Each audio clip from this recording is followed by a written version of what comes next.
Manchester City je veoma jak tim s bogatom igračkom bazom i renomiranom trenerskom strukturom.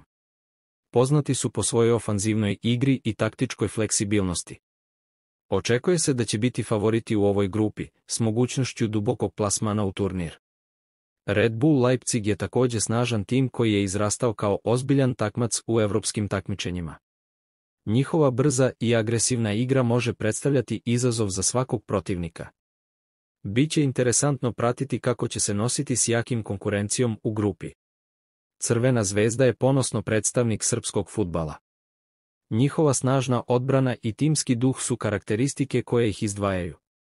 Iako su možda outsideri u ovoj grupi, mogu pružiti iznenađenje i osvojiti važne bodove. Young Boys dolazi iz Švajcarske i predstavlja značajnog igrača u ovom takmičenju. Iako su možda manje poznati od ostalih timova u grupi, mogu se pokazati kao neugodan protivnik.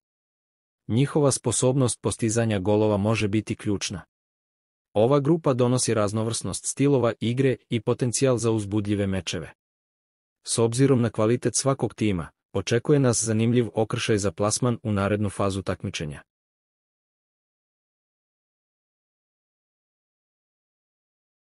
Kako bi se Crvena zvezda što bolje snašla u grupi G Lige šampiona, mogla bi razmotriti sljedeće taktičke pristupe i strategije. Čvrsta odbrana. Crvena zvezda je poznata po svojoj čvrstoj odbrani i timskom duhu. Održavanje čvrstog i disciplinovanog odbrambenog reda protiv snažnih protivnika kao što su Manchester City i Red Bull Leipzig može biti ključno. Koncentrisanje na dobro postavljanje, blokiranje udaraca i otežavanje protivnicima prostora može pomoći da se izbegne primanje previše golova. Brzi kontranapadi. S obzirom na to da su ostali timovi u grupi skloni ofanzivnoj igri, Crvena zvezda može iskoristiti brze kontranapade kao svoje oružje. Brzi prelazi iz defanzive u napad nakon osvajanja lopte mogu iznenaditi protivnike i omogućiti prilike za postizanje golova. Iskoristiti domaći teren. Utakmice koje se igraju kod kuće na stadionu Rajko Mitić mogu biti velika prednost za Crvenu zvezdu. Igra pred vlastitim navijačima može pružiti dodatnu motivaciju i energiju ekipi. U takvim mečevima, tim bi trebao biti hrabar i agresivan, nastojeći nametnuti svoj ritam igre. Rotacija i prilagođavanje. U grupi sa snažnim protivnicima, taktička prilagodba može biti ključna.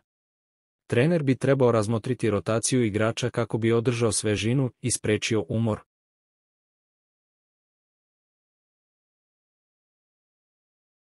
Taktičke promjene tokom utakmica, poput promjene formacija ili prilagođavanja igre suprotniku, također mogu biti efikasne.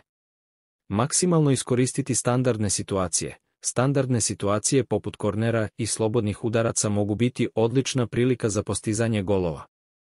Fokusiranje na precizne udarce i dobro postavljanje igrača u 16-tercu može generisati opasnosti za protivnički gol. Ukupno, Crvena zvezda treba da igra hrabro, sa samopouzdanjem i timskim duhom. Prilagodljivost, disciplina i iskorišćavanje svojih prednosti mogu im pomoći da se takmiče na visokom nivou u ovoj zahtevnoj grupi. Evo analize nekih ključnih igrača i njihovih uloga, kao i potencijalne oblasti za poboljšanje. Aleksandar Dragović, iskusan defanzivac sa internacionalnim iskustvom. Može pružiti stabilnost i vođstvo u odbrani. Njegova pozicioniranja i sposobnost da čita igru su važne karakteristike. Miloš Degenek, još jedan važan defanzivni igrač. Brz i sposoban u borbi za vazdušne duele.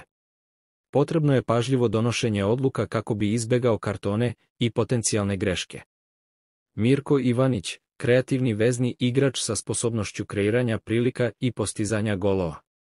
Njegova komunikacija s napadačima može biti ključna za ofanzivni potencijal tima. Aleksandar Kataj, iskusni krilni igrač. Poznat po driblinzima i sposobnostima izvođenja slobodnih udaraca. Treba raditi na održavanju konstantne izvedbe tokom cele sezone. Osman Bukari, brz i tehnički vešt igrač. Njegova sposobnost 1 na 1 može pružiti neophodnu dinamiku u napadu. Važno je raditi na konzistentnosti u donošenju odluka. Jean-Philippe Crasso, Novajlija u timu. Kao centarfor, treba će mu vreme da se prilagodi i uskladi s ostatkom ekipe. Efikasnost u završnici i saradnja s vezistima će biti ključne. Kings Kangwa, svestrani vezista. Njegova sposobnost defanzivnog i ofanzivnog doprinosa može biti vredna, ali mora se raditi na doslednosti u igri. Uroš Kabić, perspektivan mladi igrač. Razvijanje veština u igri 1 na 1 i pravljenje pravih odluka u ključnim trenucima će biti važno za njegov napredak. Crvena zvezda ima eklektičan tim sa iskusnim igračima i mladim talentima. Ključ za uspeh će biti kontinuirani rad na individualnim veštinama, kao i razvijanje timskih veza i taktičke discipline. Također, važno je da svi igrači budu fizički spremni za zahtevne mečeve u Ligi šampiona.